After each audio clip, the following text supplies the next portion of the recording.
ಈಗ Modi petrol diesel price hike ಆದ್ಮೇಲೆ ಈ ಇಂಧನ ಬಿಕ್ಕಟ್ಟು ಬಗೆಹರಿದೆ ಅಂದ್ರೆ ನಾವು 10 ವರ್ಷ ಹಿಂದಕ್ಕೆ ಹೋಗ್ತೀವಿ, ಬಡತನ ಮತ್ತೆ ಜಾಸ್ತಿ ಆಗುತ್ತೆ, ಈ ತರದ ಒಂದು ಎಚ್ಚರಿಕೆಗಳನ್ನು ಕೊಡ್ತಾ ಇದ್ದಾರೆ.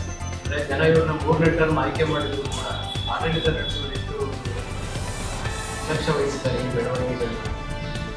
ಅವರ ಹೇಳಿಕೆ ಏನು, ಮಾನ್ಯ ಪ್ರಧಾನಮಂತ್ರಿಗಳು ವಿದೇಶದಲ್ಲಿ ಹೋಗಿ ಏನು ಎಚ್ಚರಿಕೆ ವಹಿಸಲಿಲ್ಲ ಅಂತ ಅಂದರೆ ನಾವು ಬಡತನದ ದವಡೆಗೆ ತಲುಪಬೇಕಾಗುತ್ತೆ ಅಂತಕ್ಕಂಥ ಒಂದು ಸಂದೇಶ ವಿದೇಶದಲ್ಲಿ ಕೊಟ್ಟಿದ್ದಾರೆ. ಅದು ಬಹಳ ವಿಷಾದವಾದಂಥ ಸಂಗತಿ.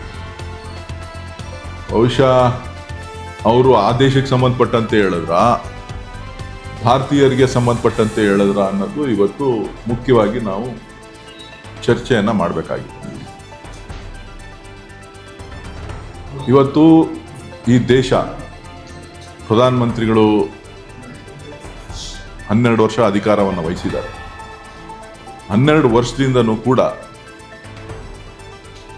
ಹಿಂದಿನ ದರಗಳಿಗೆ ಹೋಲಿಕೆ ಮಾಡಿದಾಗ ಹೆಚ್ಚುವರಿಯಾಗಿ ಸುಮಾರು 45 ಲಕ್ಷ ಕೋಟಿ ಹಣವನ್ನು ಪೆಟ್ರೋಲ್ ಮತ್ತು ಡೀಸೆಲ್ ಗ್ಯಾಸ್ನಲ್ಲಿ ಇವರು ಪಡೆದಿದ್ದಾರೆ.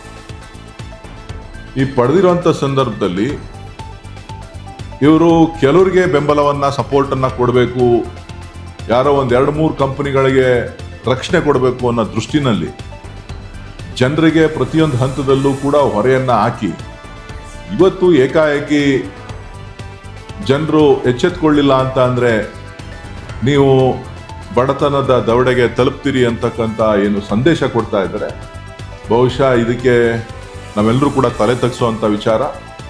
ಈ ದೇಶದ ಜನರ ಕ್ಷಮೆಯನ್ನು ಯಾಚನೆ ಮಾಡಬೇಕು ಪ್ರಧಾನಮಂತ್ರಿಗಳು. ಯಾವ ಅರ್ಥದಲ್ಲಿ ಹೇಳಿದ್ದಾರೆ ಅನ್ನೋದನ್ನು ಅವರು ಕ್ಲಾರಿಫೈ ಮಾಡಬೇಕಾಗತ್ತೆ.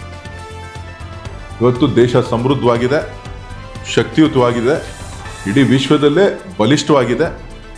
ಆರ್ಥಿಕ ವ್ಯವಸ್ಥೆ ಹಾಳಾಗಿದೆ ಅಂತ ಅಂದರೆ ಅದಕ್ಕೆ ಕಾರಣನೂ ಕೂಡ ಪ್ರಧಾನಮಂತ್ರಿಗಳು.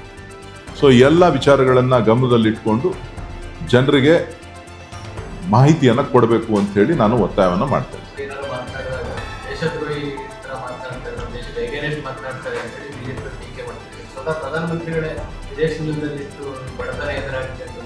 ಅದಕ್ಕೆ ನಾನು ಹೇಳಿದ್ದು, ಅದಕ್ಕೆ ನಾನು ಏನಪ್ಪ ಹೇಳಿದ್ದು ಅಂತ ಅಂದರೆ ಯಾವ ಕಂಟೆಸ್ಟಲ್ಲಿ ಅವ್ರು ಹೇಳಿದ್ದಾರೆ ಅನ್ನೋದನ್ನು ಸ್ಪಷ್ಟೀಕರಣ ಕೊಡಬೇಕು.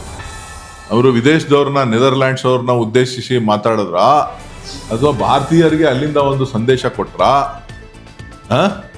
ಅದನ್ನ ಹೇಳಬೇಕು. ಈಗ ರಾಹುಲ್ ಗಾಂಧಿ ಅವ್ರು ಏನೇ ಮಾತಾಡಿದ್ರು ಕೂಡ ಆರೋಪಗಳನ್ನು ಮಾಡ್ತಾರೆ. ರಾಹುಲ್ ಗಾಂಧಿ ವಿದೇಶಿ ನೆಲದಲ್ಲಿ ಹೋಗಿ ಭಾರತೀಯರಿಗೆ ಅವಮಾನ